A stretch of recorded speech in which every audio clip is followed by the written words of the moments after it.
زمون ذکر زمون غزان دے صدر زمون محمد جان دے وی مونږ د وطن په دې چمن کې مالیاري کړې ده مونږ د وطن په دې چمن کې مالیاري کړې ده او یو که ازغي د ګل مهم څوکیداري کړې ده. ډېره مننه مهرباني. په نغمو او په سازونو کې نغښتلو ژوندون ما په نغمو او په سازونو کې نغښتلو ژوندون څه زورورو مې د لاسو نه تروړلو ژوندون. خاورې زمونږ سترګو ته پرېږدئ خمار تاسو یوسئ. خاورې زمونږ سترګو ته پرېږدئ خمار تاسو یوسئ. دار ته زمونږ سرونه ډېر دي دیدار تاسو یوسئ. چې د عقل په میزان خپل لیونتوب تلمه دا چې د عقل په میزان خپل لیونتوب تلمه څومره ساده یم په جهان خپل لیونتوب تلمه. غږ مه کوه ستړی یم غږ مه کوه ستړی یم ګرځمه خو مړی یم غږ مه کوه ستړی یم ګرځمه خو مړی یم او نور بصری من ولا نور بصری من ولا خیال کوه سرګړی یم. کابل یعنی د حسن کائنات چې څنګه دی کابل یعنی د حسن کائنات چې څنګه دی او یا د پیښور د مضافات چې څنګه دی. وای لکه حسن چې دستا دی لکه حسن چې دستا دی لکه مینه چې زما ده هغه خپل لاسانی دی حسن هغه خپل لاسانی دی دا په خپل انتها ده. د شکست شور مې لا هغه سي د سر کې د شکست شور مې د هغه سي لا سر کې دا بیلل زړه مې تی بیلل زړه او درولې مخشر کې پلارا بی اسره کمال ته ورسیدم د ژوند پلارا بی اسره کمال ته ورسیدم څنګه چې ور ورسیدم سم جنجال ته ورسیدم. وای نستومانه نه خجل دی خس پینسترګې د کام غل دی نستومانه نه خجل دی خس پینسترګې د کام غل دی همدردی مې ورسره ده چې غلا نه د بل څه چل دی. مونږ چې خپل لاس کې زنځیرونه پریکو ګرانه ده مونږ چې خپل لاس کې زنځیرونه پریکو زای چې آسان کارو کو یو بل نه لاسونه پریکو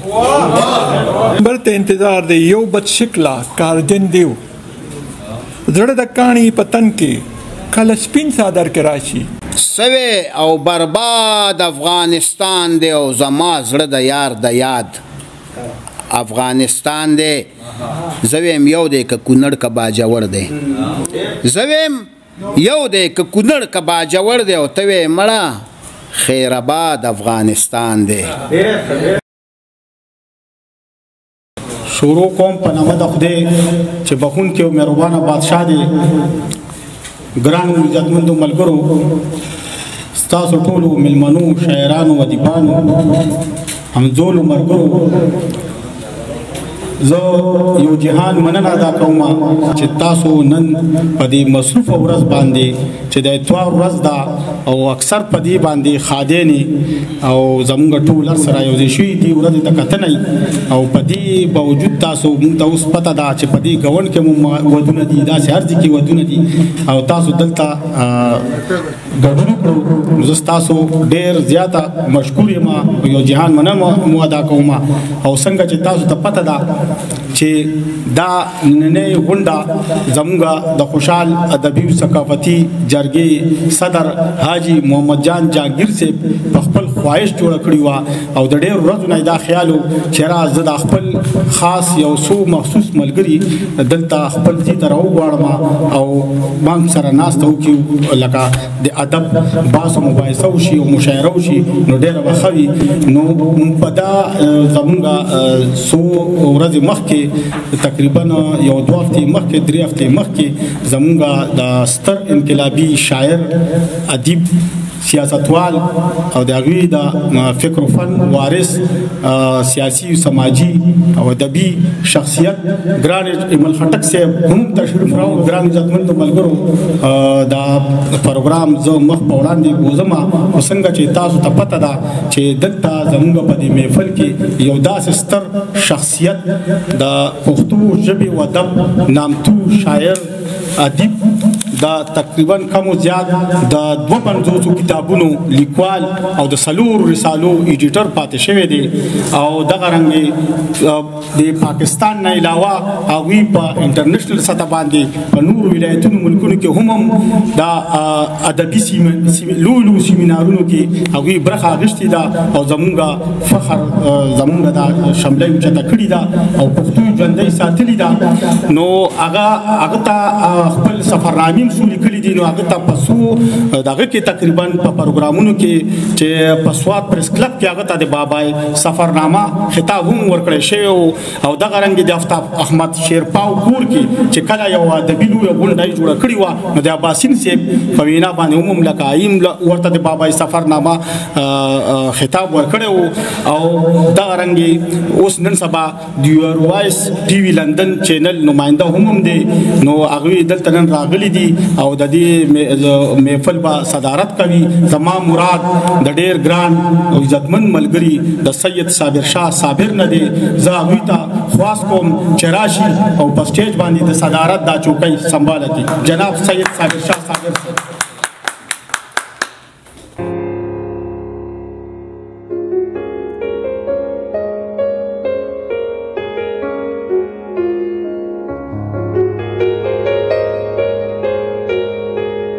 زمونږه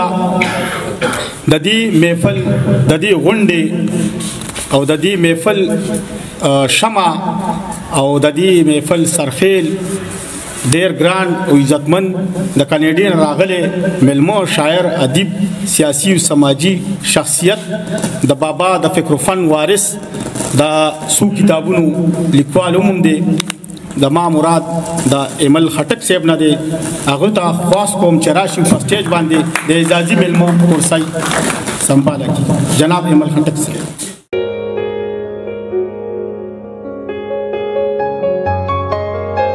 زه د خوشحال ادبي او ثقافتي جرګې صدر محمد جان جهانګیر صاحب ته هم خواست کوم چې راشي او هغه په سټیج باندې تشریف کړي د ملمنو سره. دا محفل ما جوړ کړی معمولي او د ساده د محفل له داسې محسوس کوي نه ما زما دا شوق ډېر وخت شو د ادبي میدان زموږ د کلي شاړ شو. خدا دا ایمل خټک صاحب برکت پوته ما یا دا چې هغه دلته کې تشریف راوړو او زما دلته یو پروګرام وکړ بل ازاد یو هفته کې او زما زلو چت شو مې راشه یو پروګرام چې کوم دې زم کو دا پروګرام دا غي دغه اوس ډېر خوشاله یم. حقیقت دا دی چې ډېر د وړوکوالي د سره ما بابا چې کوم دی کومه مینه ماته راکړې ده زما غواړي چې هغه مینه د خپل کشر ایمل خټک ته ورکړي. جان جهانګیر صاحب نه پس زما مراد د اصغر علي طوفاني صاحب نه دی. هغوی ته خواست کوم چې راشي او خپل نظم تاسو ته وړاندې. زمون ذکر زمون غزان دے صدر زمون محمد جان دے چې وای ټپاو یا قربان شي نو خلق ټول ورته حیران شي. आवाज की सूज द अहमद खान दे सदर जमन मोहम्मद जान दे जमन जिक्र जमन गजान दे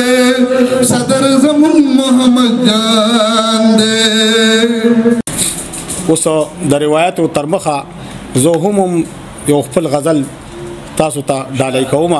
د صدر صاحب په اجازت باندې. وای مونږ د وطن په دې چمن کې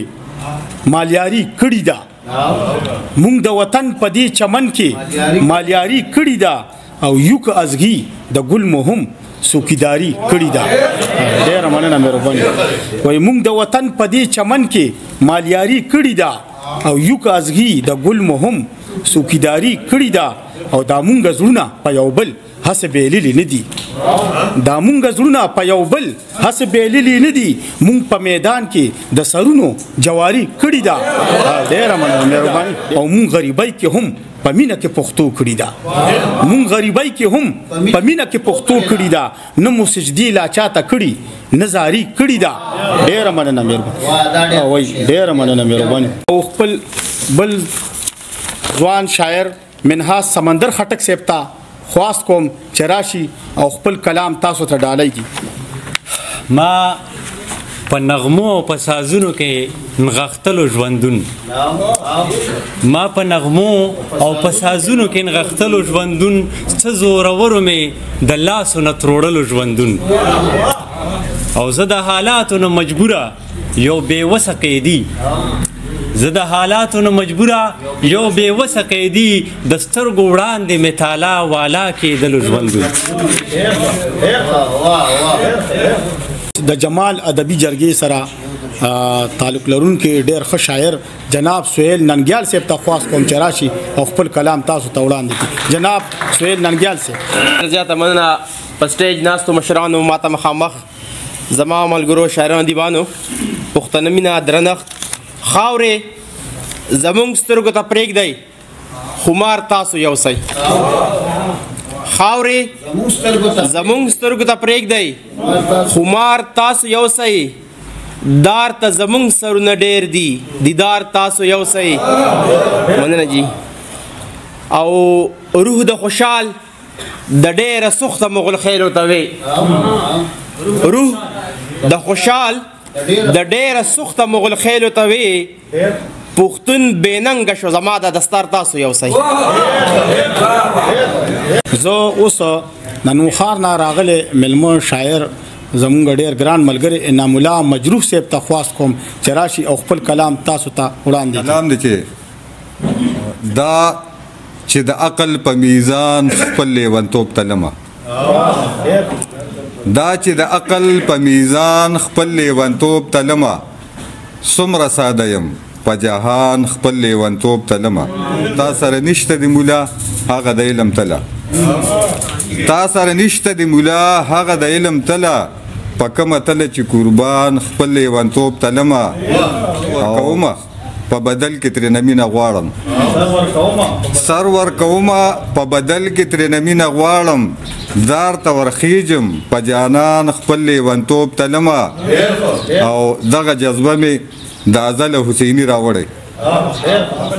دغه جذبه مې د ازل حسیني راوړی توره په لاس کې په میدان خپل لیونتوب تلمه اوس زه د جمال ادبي جرګې غړی ښاغلی عثمان تاثیر صاحب ته خواست کوم چې راشي او تاسو ته خپل کلام وړاندې کړي ښاغلی عثمان تاثیر غږ مه کوه ستړی یم غږ مه کوه ستړی یم ګرځمه خو مړی یم غږ مه کوه ستړی یم ګرځمه خو مړی یم او نور بصری من ولا نور بصری من ولا خیال کوه سرګړی یم او زه ناچاره یم خو زه ناچاره یم خو ستا مری کې پړی یم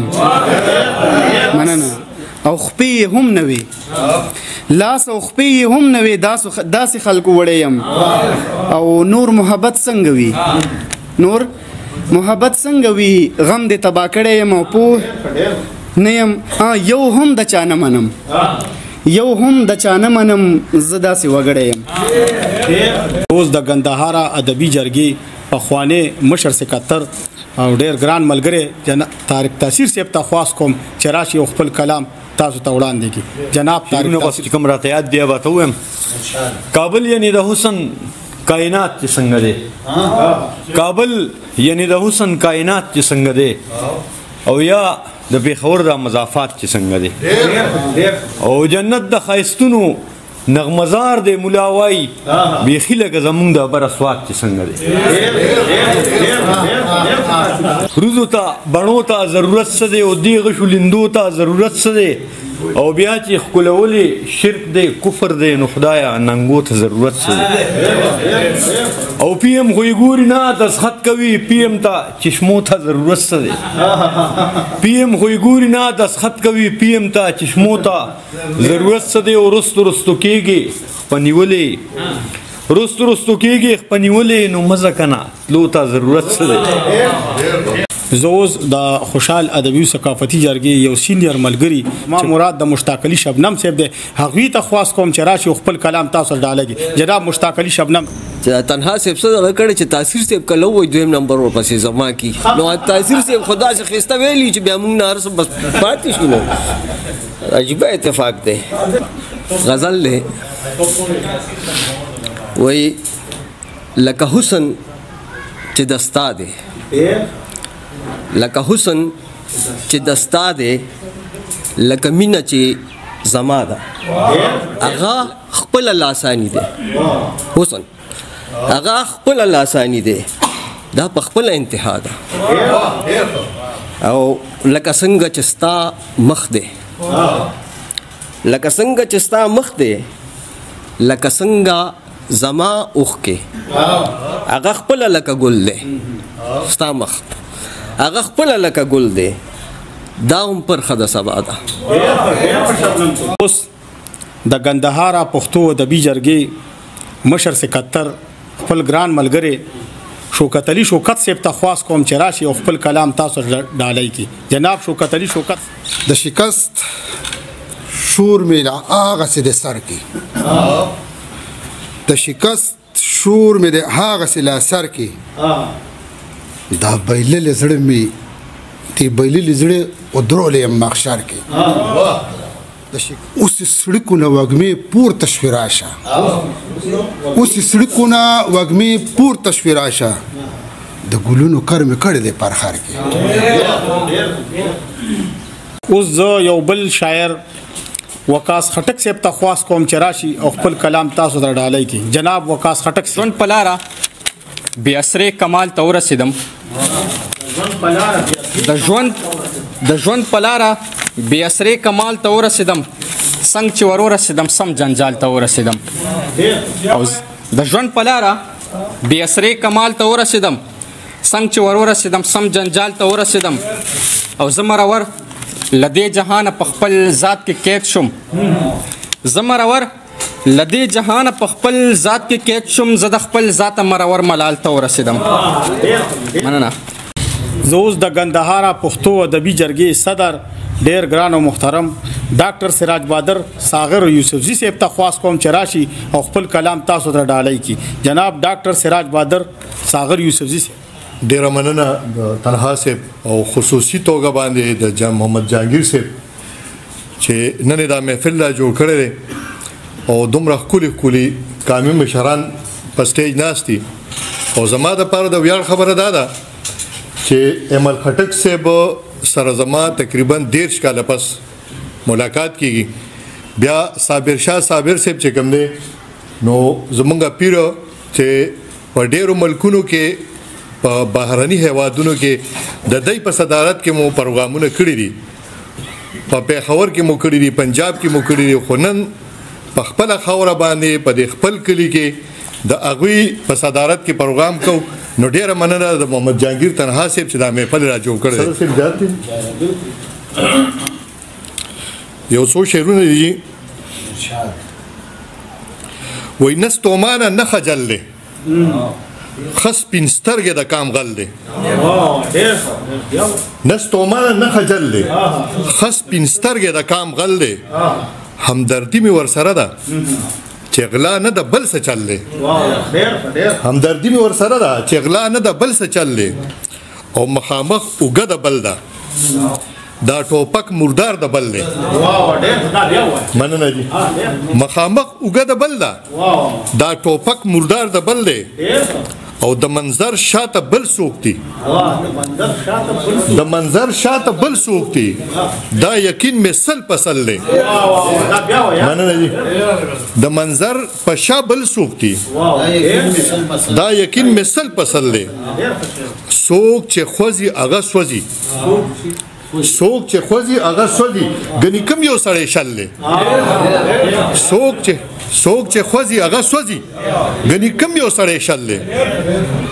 اوس د جمال پښتو ادبي جرګې مشر سکاتر امام منظر صاحب ته خواست کوم چې راشي خپل کلام تاسو ته وړاندې کړي. جناب امام منظر صاحب د مشرانو په اجازت باندې به بیا چې نه مې پرېږدی نو بیا به راته یو غزل ګرانه ده مونږ چې خپل لاس کې زنځیرونه پرېږدو ګرانه ده مونږ چې خپل لاس کې زنځیرونه پرېږدو ځای چې آسان کار وکړو یو بل نه لاسونه پرېږدو ګرانه ده مونږ چې خپل لاس کې زنځیرونه پرېږدو ځای چې آسان کار وکړو یو بل نه لاسونه پرېږدو داسې یاره کوم ده چې ذهن نه خیالونه پرېږدو داسې یاره کوم ده چې ذهن نه خیالونه پرېږدو داسې چاړه راکړه چې سترګو نه خوبونه پرېږدو. مورې ته وسوځېدې ستا فریاد به داسې نه وي مورې ته وسوځېدې ستا فریاد به داسې نه وي ته په جړا شه چې بنګلو ته دیوالونه پرېږدو او دلته په هر دیوال چې وګورم نو چوتې ناست دي دلته په هر دیوال چې وګورم نو چوتې ناست دي دلته بازان چرته دي چاته اسمانونه پرېږدو. ډېره مننه راځه اوسګار یو چې د یو بل سره کینو کنه راځه اوسګار یو چې د یو بل سره کینو کنه نور که څه کو که نه کو یو بل ته به زړونه پرېږدو. ته د سرو زرو قیمت وخېجوه غم مه کوه ته د سرو زرو قیمت وخېجوه غم مه کوه زمونږ چې لوڼه وشي مونږ به ترې غوږونه پرېږدو.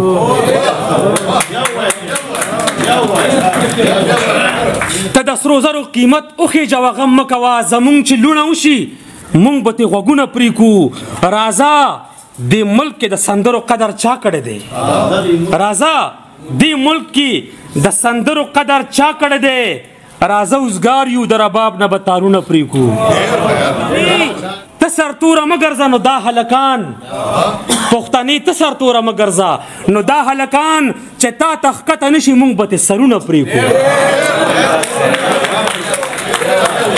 پښتنې ته سرتوره مه ګرځه نو دا هلکان چې تا ته ښکته نه شي مونږ به ترې سرونه پرېږدو. او زمري خبر کوي چې جنګ خرڅ شو د ټیبل د پاسه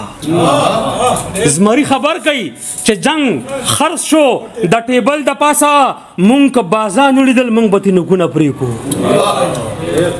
او مونږ ذهني تخریبکار مونږ لاشعوري قاتلان مونږ ذهني تخریبکار مونږ لاشعوري قاتلان اکثر منظره د شنو څانګو نه ګلونه پرېږدو. زه اوس یو داسې شخصیت راغواړم چې هغه د هیڅ پیژندګلو محتاج نه دی بلکې دا نننی محفل هم د هغوی په درناوي کې جوړ کړی شوی. زما مراد د دې محفل د ګل زمونږ ډېر ګران او خوږ ملګری مشر مبارز امل خټک صاحب دی چې د دې محفل اعزازي مېلمه دی. هغه ته خواست کوم چې راشي او خپل خیالات تاسو سره شریک کړي. جناب امل خټک صاحب. شروع کوم د هغه لوی ذات په نوم باندې چې بخښونکی مهربانه دی. زه ما لپاره نن د خوشحالۍ خبره دا ده چې دا کوم ځوان شاعران ما واورېدل نو د هغوی په شاعرۍ کې یو درد و د هغوی په شاعرۍ کې یو سوز و او د هغوی په شاعرۍ کې یو بیداري وه او د قومونو د ترقۍ لپاره ډېر لوازمات وي ډېر عوامل پکاري خو یو پکې بنیادي عامل چې دی هغه بیداري ده. دغه زمونږ په علاقه کې چې دا کوم څلور تنظیمونه د ادب او خدمت کوي مرکزی خوشحال ادبي جرګه شو مرکزی خوشحال ادبي و ثقافتي جرګه شو اجمل خټک ادبي جرګه خیر آباد شو جمال ادبي جرګه چشمه شو او ګندار ادبي جرګه شو د څلور واړه تنظیمونو ته د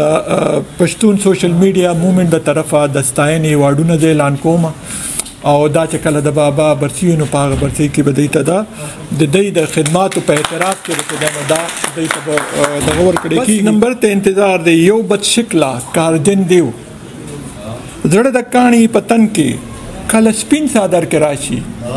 کله شین صادر کې راشي کله تور صادر کې راشي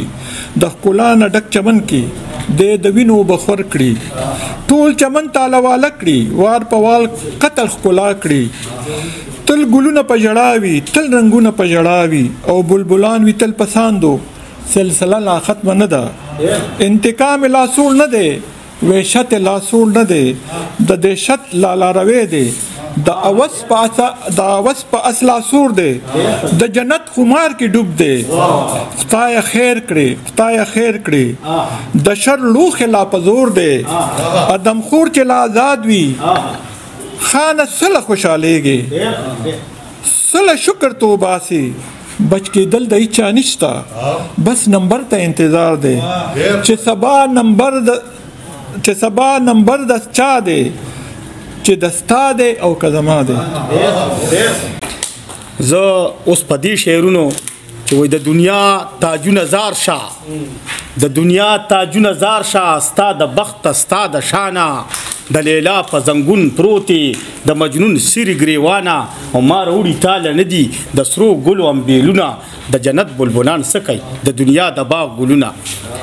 په دې شعرونو زوس د دې محفل صدارت کوونکې د پښتو ژبې او ادب نامتو شاعر ادیب محقق نقاد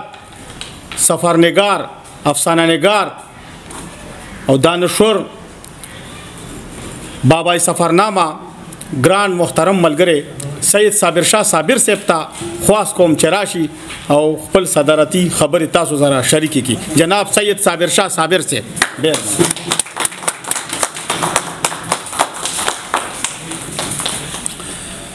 بسم الله الرحمن الرحیم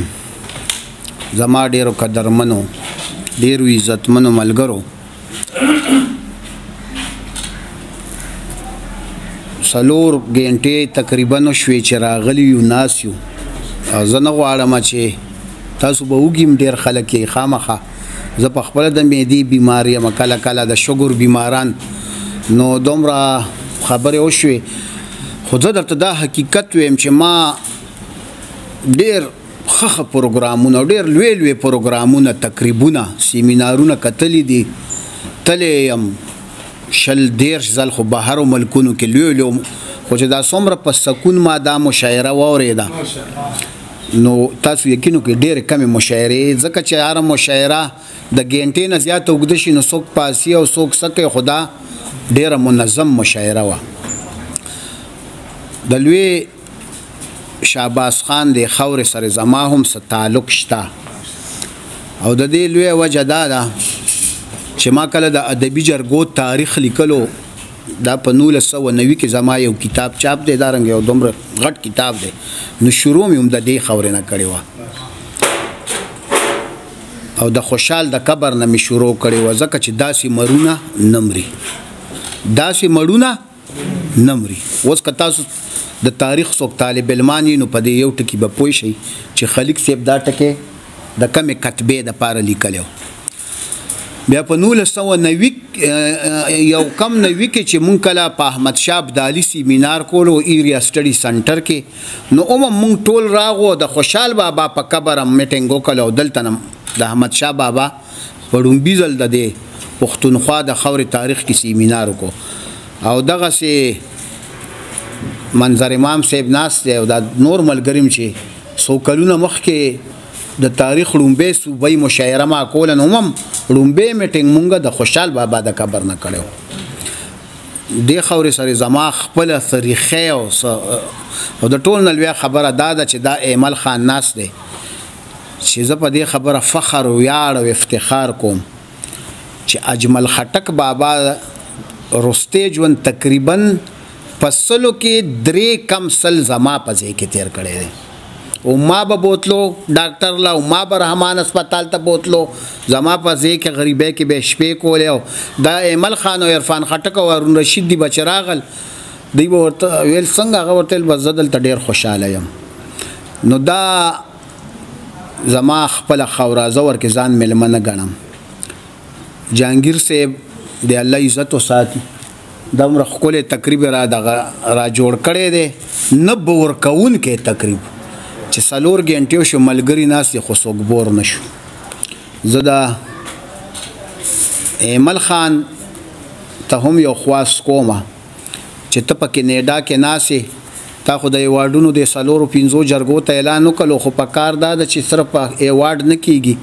په کار دا چې ته دا اجمل بابا د فکر د نغری دا بصری لمبه کې او دې سره دومره خو ملک کې تناسي چې دې سره نور سپورټونه وشي نور ملاتړي وشي ځکه زما تک را تک د بهر ملکونو کې د سراج بهادر ساغر صاحب ناس دی ډیر دی زه به یو د قطر ته زما په خیال یو 14 زلتلې یم نو دا دارنګ بهر ملکونو کې چې کم ملګری ناس وي هغه ډیر مالی ملاتړي کوي ایوارډ خو یو عام ایوارډ بسید د دې حوصله افزایی بوشي پکار خدا دا ما ته پته نشته چې د 14 کالو کې ایمل خان تاسو د جرګو سره سمالی مرسته کړې دا کنه دا کړې خو ستاغونته خلکو نه خلک ډیر تم ساتلی شي ځکه چې زموږ د شاعران په مالی لحاظ ډیر کمزوري دي نو پکار دا چې دوی سره ستاغونته ملګری چې بارسوخه او مخاور ملګری چې هغه ورته دا غلار کولو کی چې د دې د ادبي سرګرمۍ ځکه چې نن سبا خو ارث په پیسه روان دي چې پیسه نه یو ادبي جرګه به سرګرمي څنګه کوي نو دغه لارې چارې د دې 15 او جرګو د پاره کولاول دي دا د اجمل بابا د فکر سپن کې اوس د فکر بصری دا کار به ایمل خان کوي ځکه چې دا جرګې به ال ژوندۍ ما خو د ادبي جرګو تاریخ لیکلی دی د محمد شاه هوتک د وخت نه چې په دنیا کې څومره جرګې جوړې شوې دا ټولو تاریخ دا جرګې صرف په دې شي ژوندۍ دي او پښتو هم زمونږ هم دې جرګو ژوندۍ ساتلې ده دا نه د دلبار ژبه ده نه د سرکار ژبه ده دلته کې ما اورېدل خان محمد تنها صاحب هم وایي 36 او 37 او 38 موږ نه پښتو تقریبا خپل ورکه شوې ده نو دا زموږ بدقسمتي ده چې زموږ بچو له پښتو ناراضي زموږ کورونو کې پښتو نشته زما د الله په خدای قسم چې زما دا زوی ما نه کور کې روټه مو نه خوري چې د پښتو ورنشي ما دې تخپل بچو ته ویل دي چې اول ستاسو پلار له عزت دولت شهرت د پښتو په سر دی کور کې به پښتو وایي پښتو بلی کې پښتو کې به خبرې کوي او پښتو کې به خطونه لیکي زما د بچو ودونه نو شوي دغه یو زما د زوی او خیناس دی او ما د خپل انګین د نمونه پښتو کړ الان کې د پلار په کور ډیر ګران کار دی چې د چا نمونه بدله د یو انګور نوم مسپوګمه کو د بل رانا ځکه چې موږ له پښتو عزت راکړې چې زما زوی له پښتو نه ور دي دا بیا بدقسمتي وي چې په کومه ژبه کې خودي عزت راکړې وي نو زه د شاعرانو ته دا خواست کوم چې اول به د پښتو د تحریک موږ د خپل کورونو نشو بیا به نورو ته د پښتو تبلیغیان وای کنه چې اول به خپل کورونه ټیکو بیا به نورو زینو کې دا دین دا کار خوريګم دا اول به پښتو د کور نه شروع کو چې زموږ بچی له پښتو راځي بیا به نورو خلکو له پښتو وردی سوي او برباد افغانستان دی او زما زړه د یار د یاد افغانستان دی زویم یو دی ک کونړ ک باجوړ دی زویم یو دی ک کونړ ک باجوړ دی او ته مړه خیر آباد افغانستان دی اوس پر هر څوک امارت خېجوي خپل اوس پر هر څوک امارت خېجوي خپل اوس د ټول جهان بنیاد افغانستان دی اوس پر هر څوک امارت خېجوي خپل اوس د ټول جهان بنیاد افغانستان دی او دا بستا سبا د غاړې تیزندې وي دا بستا سبا د غاړې تیزندې وي دا چنن فساد افغانستان دی ستا رکیب پکې آزاد تڼۍ ګرځي ستا رکیب له خو آزاد افغانستان دی ستا رکیب پکې آزاد تڼۍ ګرځي ستا رکیب له خو آزاد افغانستان دی عجیبه ده چې دردیږي نو سر بیږي عجیبه ده چې دردیږي نو سر بیږي عجیبه غونته هیواد افغانستان دی او چې د دومره غټو خېټو هضم نکړو چې د دومره غټو خېټو هضم نکړو صابر شاه قابل داد افغانستان الله دې ستاسو ټول عزت او ساتي ستاسو د ټولو د اخلاص مننه او تک را تک به وی پیښور هم خپل کور دی پښتونخوا د پښتنو د جرګو کور دی چې څه خدمت وي د شیرپا هسپتال سره خوا کې زما ځای دی نور ته ضرورت خو نه خو د هسپتال کې خامخا رنځ بیماری راځي زه تابعدار ډېره مننه ګران عزتمندو ملګرو دا و د دې محفل صدارت کوونکې زموږ ګران ملګری سید صابر شاه صابر صاحب چې تاسو ترنا خپل کلامونه مو واورېدل او خبرې مو ډېرې ښکلې واورېدې څه موده مخکې د دوی یو کتاب چاپ شوی و جرړې نو په هغې باندې د پنجاب اټک کې یو ادبي ټولنه ده بسم الله جان پښتو ادبي او سماجي سوسایټي هغوی دی ته په کتاب باندې ایوارډ ورکړی او جاوید اقبال افغان ایوارډ هغه پروګرام ته دوی راغلي نو تللی نو خو هغه ایوارډ ای بیا مونږ ته لکه جرګې ته راواستولو چېرې لکه دا ای ته ترلاسه کوي هغه دستوره کې زمونږ د دې محفل مشر مېلمه حاجي فضل ربي سرتیز صاحب ته هم په خپل کتاب پر اعتبار باندې ایوارډ میلاو شوی و نو زه غواړم چې دا ایوارډ دلته کې مونږ سره دی نو زه دا موقع غنیمت ګڼم چې زه اوس د دې محفل مشر ملمو حاجی فضل ربی سرتیز او ایمل خټک صاحب او محمد جان جهانگیر صاحب ته خواست کوم چې راشي دا ایوارډ جناب سید صابر شاه صابر ته لکه په خپلو لاسونو ورکړي